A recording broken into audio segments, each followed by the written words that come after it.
Halo, perkenalkan nama saya Katarina Pramsia Grace dengan NPM 20065994436.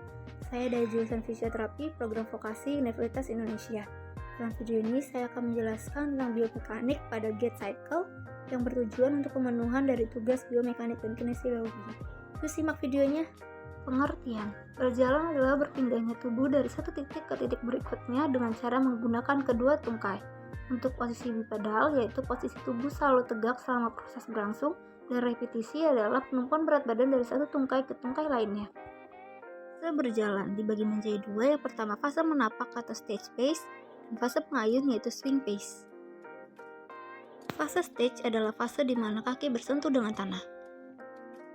Initial contact, terang lurus di antara dua tungkai, pelvis media rotasi pada sisi initial contact, dengan hip fleksi 30-49 derajat dan medial rotasi. Untuk knee sedikit fleksi, tibia lateral rotasi dengan ankle 0 derajat dengan foot supinasi dan hip footnya eversi. Loading response atau foot flat. Untuk terangnya lurus dengan stage leg, pelvic drop sedikit pada samping swing leg dan medial rotasi pada samping yang sama. Kemudian untuk hipnya fleksi ke arah lateral rotasi bergerak ke ekstensi. Untuk knee fleksi 15-25 derajat.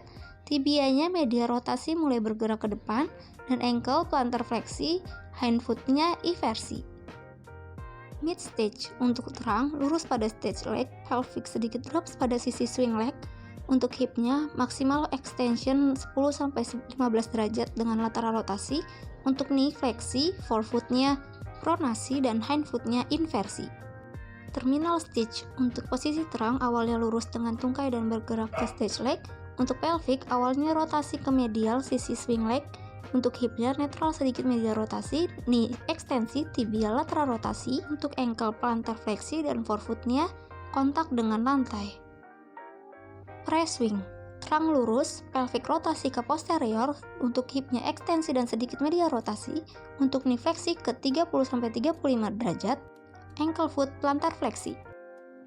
Fase swing, fase di mana kaki berada di udara. Initial swing, terang lurus dengan stage leg, pelvic medial rotasi, hip fleksi sampai 30-60 derajat, ankle plantar fleksi, forefootnya continuous supinasi dan hind footnya eversi. Mid swing, terang lurus dengan stage leg, pelvic medial rotasi, hip continuous fleksi dan medial rotasi. Untuk knee-nya continuous fleksi, ankle posisi anatomis 90 derajat, forefoot supinasi dan hind footnya eversi. Terminal swing, untuk terang lurus dengan stage leg, pelvic medial rotasi, hip fleksi dan medial rotasi, knee ekstensi maksimal, ankle dorsofleksi, forefoot supinasi dan hind footnya eversi.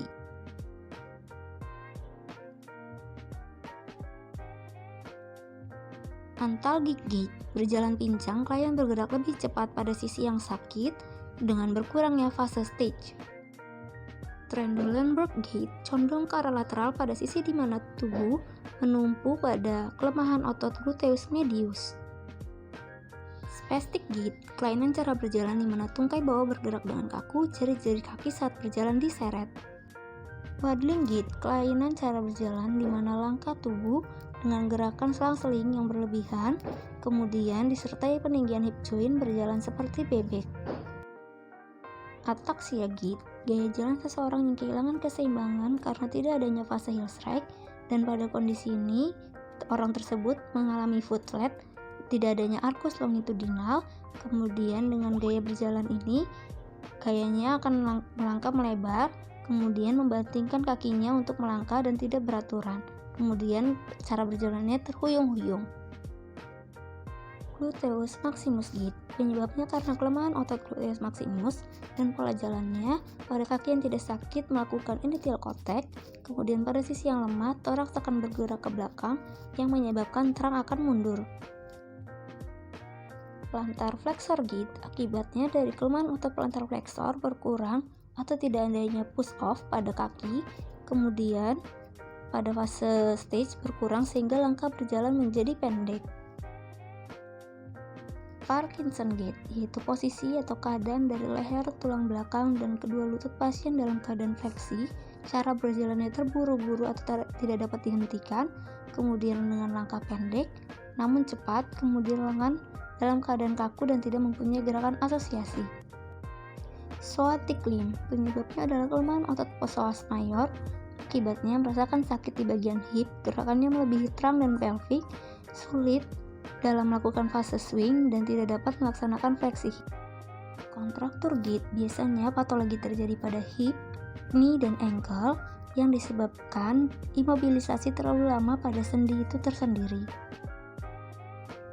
Androgenetic gait, penyebabnya kekakuan pada hip atau knee, pola jalan pada kaki yang sakit, gerakannya sirkumduksi pada kaki, kemudian yang sehat lebih mencondongkan plantar fleksi sehingga hip lebih tinggi daripada normal untuk kompensasi. Short leg gait disebabkan oleh pendeknya salah satu tungkai pada kaki yang sakit, pelvic terangkat, dan pada kaki yang sehat, pelvic turun. Pada kaki yang sakit, stage, kaki akan supinasi untuk memanjangkan tungkai. Hemiplegic gait, tungkai yang sakit tampak kaku dan diayunkan pada panggul dengan gerak setengah lingkaran, kemudian pasien condong ke arah sisi yang lebih sakitnya, kemudian ekstremitas yang sakit dan spastik susah digerakkan ke depan karena mobilisasi terganggu, kemudian jari-jari kakinya akan cengkeram atau cenderung fleksi, kemudian sehingga diperlukan gerakan abduksi dan sirkumduksi dari ekstremitas tersebut. Steppage gait, gerakan lutut tinggi dan kaki terkulai. Kalau tungkai diangkat, jari-jari kaki terseret, paralisisnya otot tibialis anterior. Limping gait, adanya rasa nyeri pada salah satu ekstremitas bawah. Pasien meletakkan ekstremitas yang sakit dengan pelan-pelan, kemudian langkah-langkahnya akan pendek agar kaki yang sakit secepat mungkin bebas dari bebannya. Kemudian tungkai yang sehat dilangkahkan dengan cepat ke depan dan dihentikan kuat-kuat ke arah lantai. Astasia dan abasia merupakan ataksia histerikal dengan inkoordinasi yang aneh sehingga penderita tidak mampu berdiri atau berjalan. Kemudian padahal semua tungkainya dapat digerakkan dengan normal ketika pasien duduk atau berbaring.